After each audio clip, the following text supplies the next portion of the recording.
Assalamualaikum warahmatullahi wabarakatuh. Salam guru penggerak.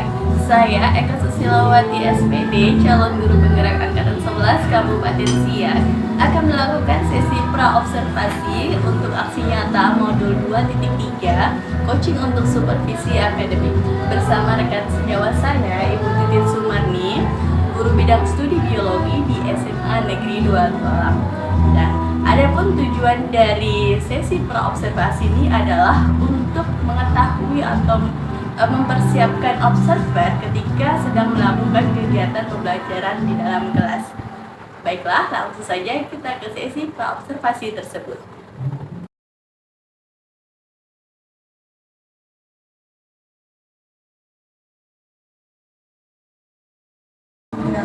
Assalamualaikum warahmatullahi wabarakatuh, Ibu Marni. Waalaikumsalam warahmatullahi wabarakatuh, Bu Eka. Oke, bagaimana kabar Ibu hari ini? Alhamdulillah sehat. Alhamdulillah. Nah, jadi nih Bu, hari ini kita akan melakukan sesi pra-observasi ya Bu ya. Oke, tujuannya adalah agar Ibu lebih siap ketika melakukan observasi nanti Bu ya. Namun sebelum itu ada beberapa pertanyaan yang saya sampaikan. Apakah Ibu sudah siap? Alhamdulillah. Oke, langsung saja ke pertanyaan pertama nih Bu. Tujuan pembelajaran apa yang akan Ibu gunakan nantinya saat di kegiatan belajar mengajar? Untuk pertemuan berikutnya itu saya membahas tentang materi sistem gerak. Jadi tujuan pembelajarannya itu siswa mampu menjelaskan fungsi rangka, kemudian siswa mampu menganalisis struktur rangka, kemudian siswa mampu mengidentifikasi bentuk rangka atau tulang kemudian siswa mampu menganalisis hubungan antar tulang. Oke, jadi nanti yang akan dibahas di dalam kelas adalah tentang sistem rangka ya Bu ya? Oke, kemudian untuk pertanyaan kedua nih Bu, karya pengembangan apa yang ingin Ibu capai di masa depan ini? Untuk pertemuan berikutnya saya ingin mengembangkan keterampilan dan pemahaman siswa ini dalam materi sistem gerak. Oke, berarti memang dibalik keterampilan dan pemahaman gitu ya. Nah, pertanyaan ketiga nih Bu, model pembelajaran apa yang akan Ibu gunakan saat di kegiatan belajar? Model yang saya gunakan itu saya merancang pembelajaran problem based learning terlebih Model pembelajaran yang digunakan adalah problem based learning ya, berbasis masalah Ibu. Iya, berbasis masalah. Oke, nah untuk pertanyaan yang keempat Ibu, strategi apa yang akan Ibu gunakan untuk PBL nantinya? Strategi yang saya gunakan itu saya menggunakan pembelajaran berdiferensiasi. Nanti di pembelajaran diferensiasi itu ada 3 proses yang akan saya lakukan. Yang pertama ada diferensiasi proses, kemudian diferensiasi konten, kemudian diferensiasi produk. Oke, berarti ada 3 Ibu ya, diferensiasi konten itu seperti apa Ibu? Untuk diferensiasi konten itu saya membedakan konten atau bahan ajarnya nanti. Nanti saya akan menampilkan bahan ajar dalam bentuk slide PowerPoint, dalam bentuk video, kemudian dalam bentuk audio juga nanti ada di situ. Oke, nah kalau untuk diferensiasi proses, hal seperti apa yang Ibu tunjukkan nantinya?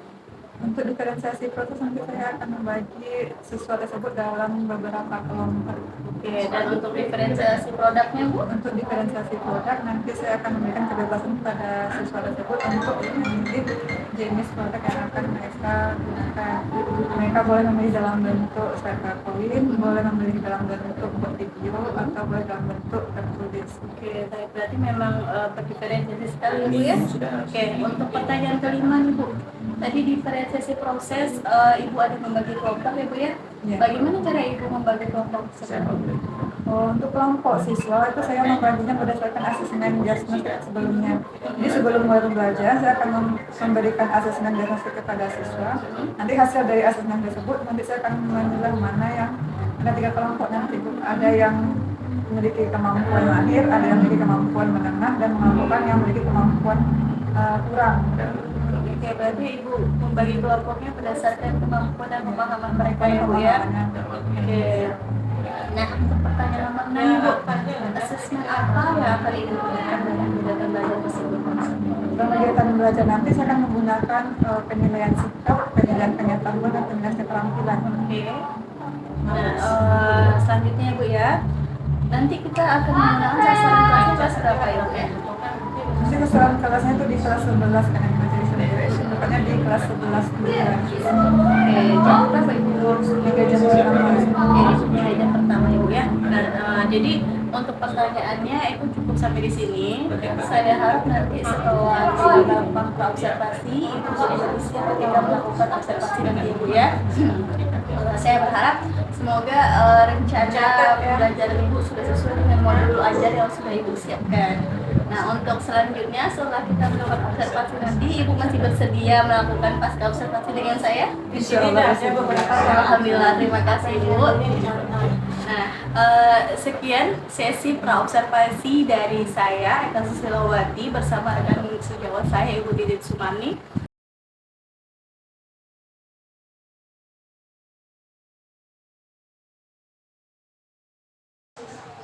Nah, jadi tujuan pembelajaran kita hari ini yang pertama, anak ibu mampu menjelaskan fungsi rangka. Kemudian yang kedua, anak ibu mampu menjelaskan struktur rangka.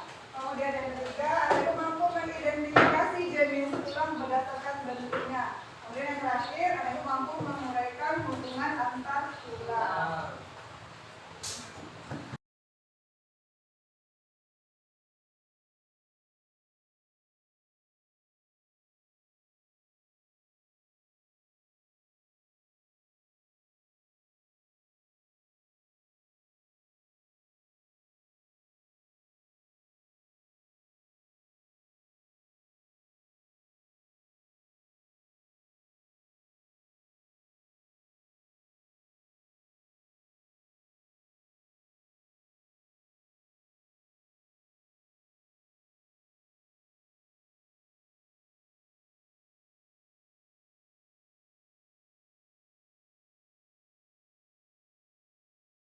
Assalamualaikum warahmatullahi wabarakatuh.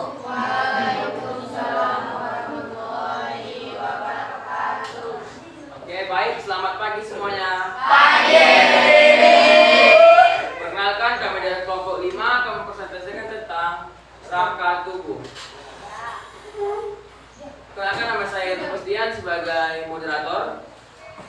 Saya Lamandira pertama sebagai pemateri pertama. Saya Siti Aziza sebagai pemateri kedua.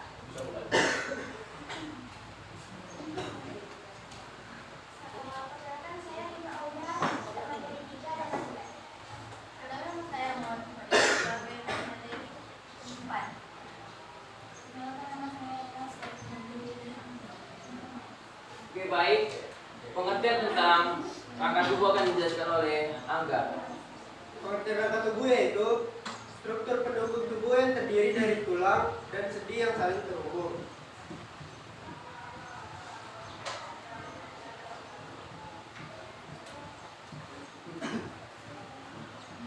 Yang kedua, bagian-bagian yang akan dijelaskan oleh Angga.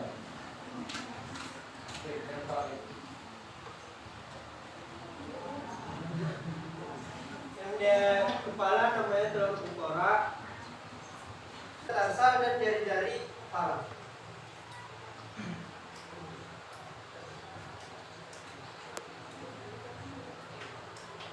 Oke, sekian materi yang kami sampaikan. Kami buka sesi tanya jawab. Ya, ada yang mau nanya nggak? Ada yang ingin bertanya tentang rangka?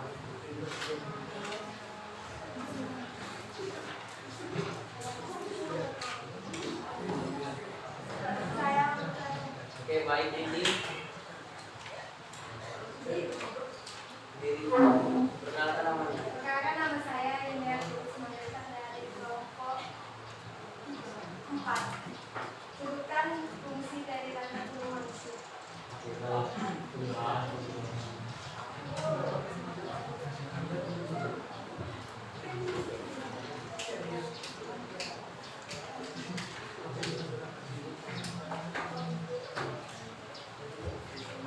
Oke, baik, saya ulangi pertanyaannya. Tuliskan fungsi dari rangka tubuh manusia yang akan dijawab oleh Giza.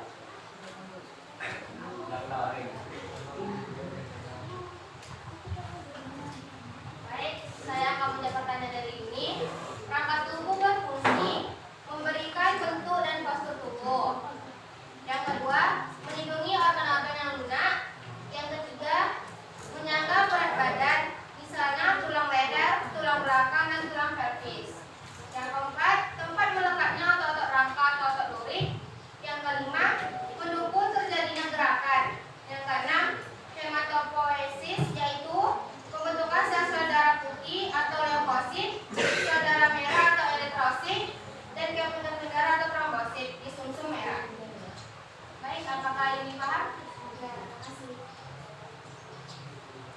Oke, baik, terima kasih. Sekian dari presentasi kami.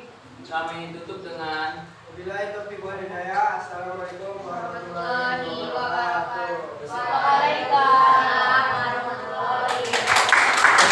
warahmatullahi sekian dan terima kasih. Selamat pagi. Nah, coba kita simpulkan pembelajaran kita kali ini. Yang pertama kita mulai dari apa nak? Kita mulai dari alat gerak. Nah, alat gerak dibagi menjadi berapa? Ada dua. Yang pertama ada alat gerak. Yang kedua ada alat gerak. Yang berperan sebagai alat gerak aktif. Otot. Yang berperan sebagai alat gerak pasif. Tulang. Kemudian kita bahas tulang. Tulang dari tulang itu akan membentuk rangka. Nah, rangka kita itu dibagi menjadi dua yang kita bahas kawan tadi. Yang pertama ada rangka aksial. Kemudian yang kedua ada rangka apendikular. Yang pertama rangka aksial. Yang dikatakan rangka aksial itu adalah rangka tubuh. Tubuh. Dimulai dari tulang apa aja nak? Tulang tengkorak. Kemudian tulang torak. Tulang tengkorak.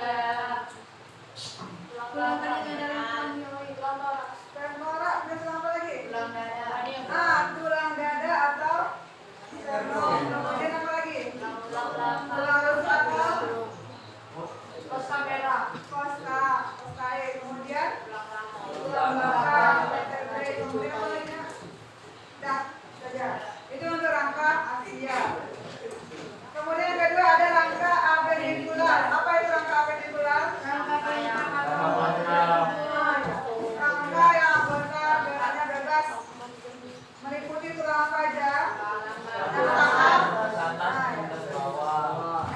atas dan ekstremitas bawah. Ekstremitas atas kita mulai dari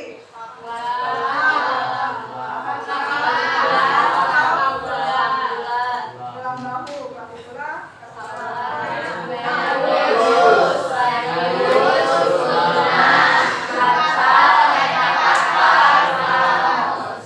ekstremitas bawah.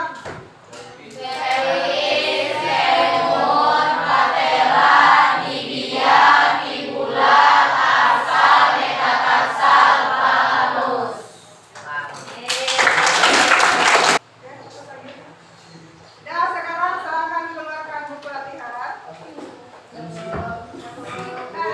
Di depan Ibu ada 5 pertanyaan. Silakan Ibu kerjakan di buku latihan dengan menuliskan soalnya, kemudian menjawab di buku latihan. Ada 5 pertanyaan. Yang pertama, jelaskan skala rinci tentang komponen penyusun sistem gerak manusia berdasarkan fungsinya. Yang kedua, bandingkan dan contohkan 3 jenis sendi yang ada pada tubuh manusia. Kemudian yang ketiga, jelaskan mekanisme kerja rangka. Kemudian yang keempat, uraikan beberapa gangguan pada sistem gerak.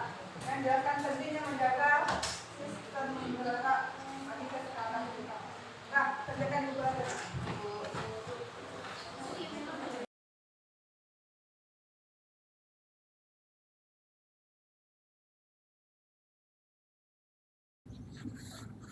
Assalamualaikum warahmatullahi wabarakatuh. Baiklah, kita sampai di sesi pasca observasi setelah kami melakukan observasi bersama teman saya, rekan sejauh saya, Ibu Titit Sumarni sebagai guru biologi di kelas 11. Langsung saja kita ke sesi pasca observasi. Assalamualaikum warahmatullahi wabarakatuh, Ibu Marni. Waalaikumsalam warahmatullahi wabarakatuh, Bu Eka. Oke, baiklah. Kita sampai di sesi pasca observasi setelah kita kemarin melakukan observasi ya Bu Marni ya. Iya. Di sini ada beberapa hal yang ingin saya tanyakan nih Bu. Maksud tujuannya ya untuk mengetahui beberapa hal itu saya ingin memberikan beberapa pertanyaan kepada Ibu. Apakah Ibu bersedia? Oke, bersedia. Oke, alhamdulillah. Nah, pertanyaan pertama nih Bu, Ya. setelah Ibu melakukan sesi observasi kemarin, bagaimana perasaan Ibu ketika sedang diobservasi? Oh, ketika diobservasi itu Bu, yang pertama saya merasa gugup karena biasanya saya mengajar itu kan sendiri tanpa diperhatikan oleh orang lain. Ketika ada orang lain yang mengamati saya dalam proses kegiatan belajar mengajar itu saya akan merasa gugup. Oke, berarti Ibu sedikit merasa gugup gitu ya sedikit Bu merasa ya. gugup. Nah, tapi pembelajaran berlangsung sesuai dengan rencana yang Ibu. Alhamdulillah sesuai dengan rencana saya. Alhamdulillah. Nah, bisa Ibu ceritakan lebih detail bagaimana kegiatan belajar Ibu kemarin?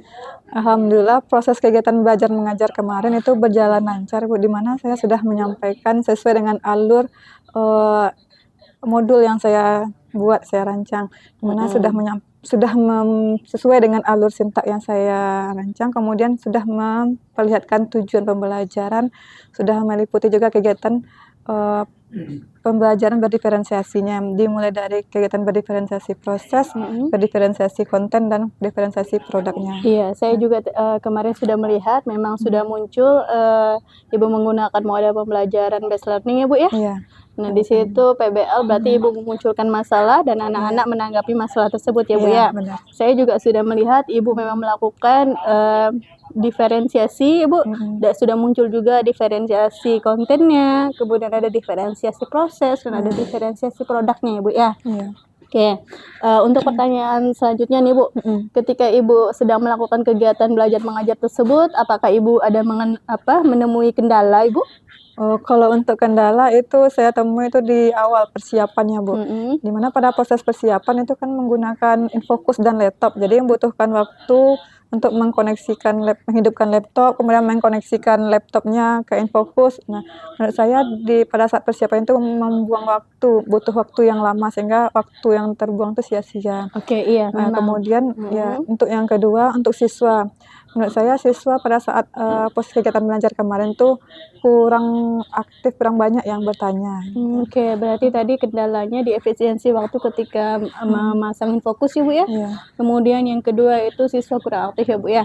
Nah, menurut Ibu nih, apa sih hambatan, kenapa hambatan itu bisa terjadi gitu?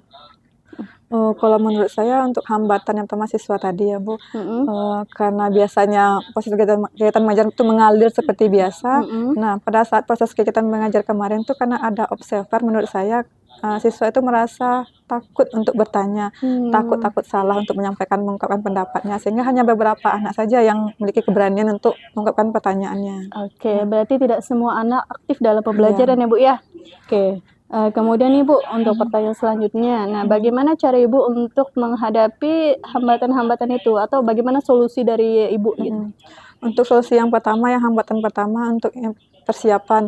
Untuk dipersiapkan menurut saya nanti saya akan lebih mempersiapkan di luar waktu jam pembelajaran, seperti pada saat pagi hari sebelum jam 7 saya akan standby-kan infocus dan laptopnya di dalam kelas.